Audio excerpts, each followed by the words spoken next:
Customer information.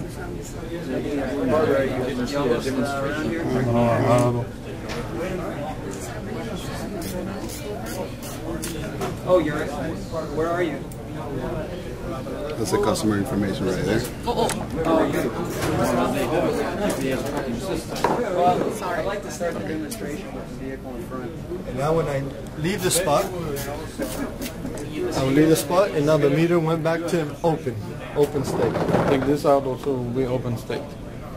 Again, we think this will definitely be a more efficient system than using coins or going to print out a receipt and coming back and leaving it in your car, and cheaper for parking lot attendants as well. We started early and we finished early. We started as soon as the summer finished senior one, we started working. Okay, so what's the most people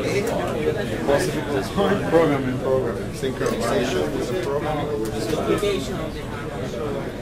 So we have to interconnect all the systems and do synchronization and stuff. We have to implement some delays in the program and calculate the delays so they won't crash and everything like that.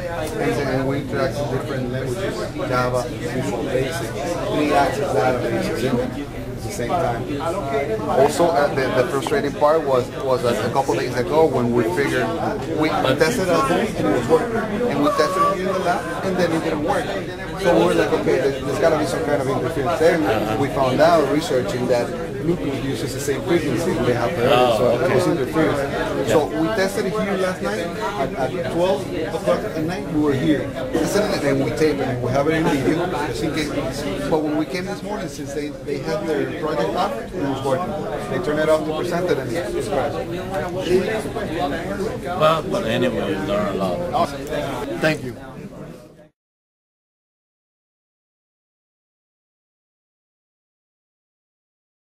All right, good morning. We're group number 2. This is Juan Romero, Charles Aaron, Luis Marquette, and I'm Alejandro Sharkowski, and we've developed a centralized substation automation system. Basically, what we have done is we have developed a concept model that eliminates the need of relays as individual entities within a substation. In today's substation schemes, you're required to have a single protection relay per breaker. Our system eliminates that by basically monitoring every single point of interaction with the power system through a single unit. That saves money to the substation by reducing the amount of hardware required to protect your system. It saves space because, again, you're reducing the quantity of individual entities that you need to protect your system. And thirdly, it is very convenient for maintenance purposes because this becomes the only point of interaction between substation personnel and the power system. We have implemented in our system function 50, which is instantaneous overcurrent, function 51, as per ANSI standards, definite time overcurrent. The time delay for the 51 option is user selectable, which means that user could go into the unit and select that time. We have a built-in fault recorder or a history log, which means that if a fault occurred, you can go back on time in the unit and display the values. Now I'm going to show you real quick how the system works. Now, Charles, go ahead and reset the system. Okay, so currently we have all 3 breakers closed and we are getting current readings on all 3 lines.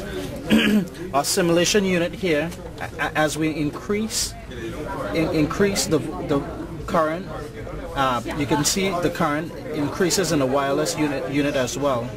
I'm going to increase it slowly so that we can see an instantaneous a time over current trip. Now, as the current goes up, it picks up. I did it too quick. We got a code 50.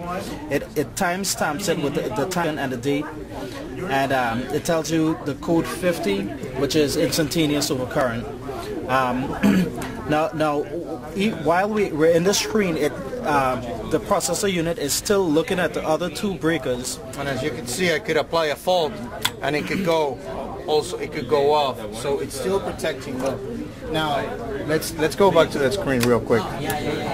This screen is called the target screen though. This is transparency standards. It is needed though for protective relays though to show some sort of target. That's the way it's called, you know, that the relay as an entity operated though. The way that we did it, we indicate where the fault occurred, value of current, why, whether it was instantaneous or it was timed delay trip, the time to the second at which it happened, and the date. Now, if we acknowledge that target and we go back, we could always, days later, whatever, we could go back, the protection in relay could go back and go to the history log. The unit goes offline and it shows you the last record. This is very convenient for power protection engineers though, so that way they could do their analysis studies though. Now we could also close the breakers from here, and we're back in business, getting live current readings and monitoring the system for any overcurrent condition.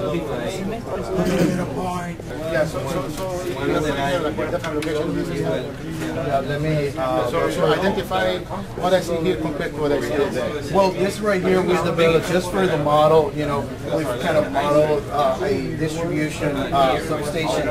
This would be our load 1, which is, see it right here. This would be load 2, which is indicated right here, and this would be our main generation line, which is also indicated right there.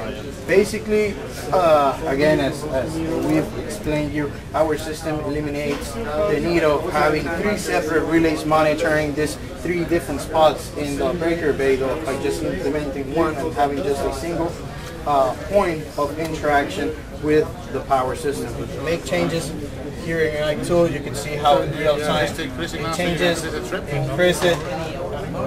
We'll get there in a little bit, just to show you that, you know, it gets live readings and everything from each now point. through the wireless. It's all wireless, absolutely. That's just the power Then cable. okay, so how far this can be? 150 feet. 150 feet? Okay. Okay, so now if we apply a fault, we've implemented both instantaneous overcurrent and time delay overcurrent just slowly, so that we could show you our 51 function operate though. So once it gets there, okay, it's too. I did it.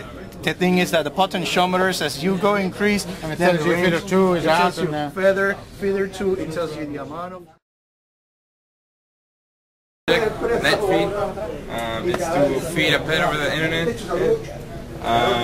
has the gum sticks, which are connected to all the motors, and hopefully the water pump is going to be there. You can go through the website right here.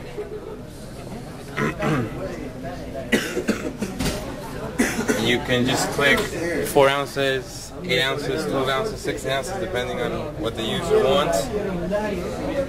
And Carlos is gonna click on it. Well, you see how nicely it works. There we go.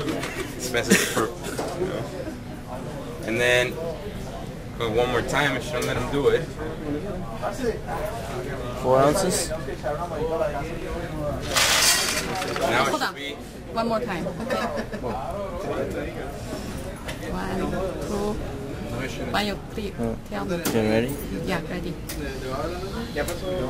The sensor is going to read a certain value that is not allowed. Now it's not going to do it. Carlos is No, put it. to distribute evenly. Now it's going to give you the error message.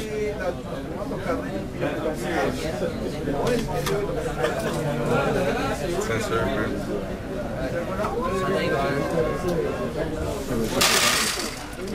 You want to push it down? Do it again. Set the whole straight. Do it again. I think it's touching that one. See? So you get the error message. Cannot dispense any more food. Very far away. The tricks.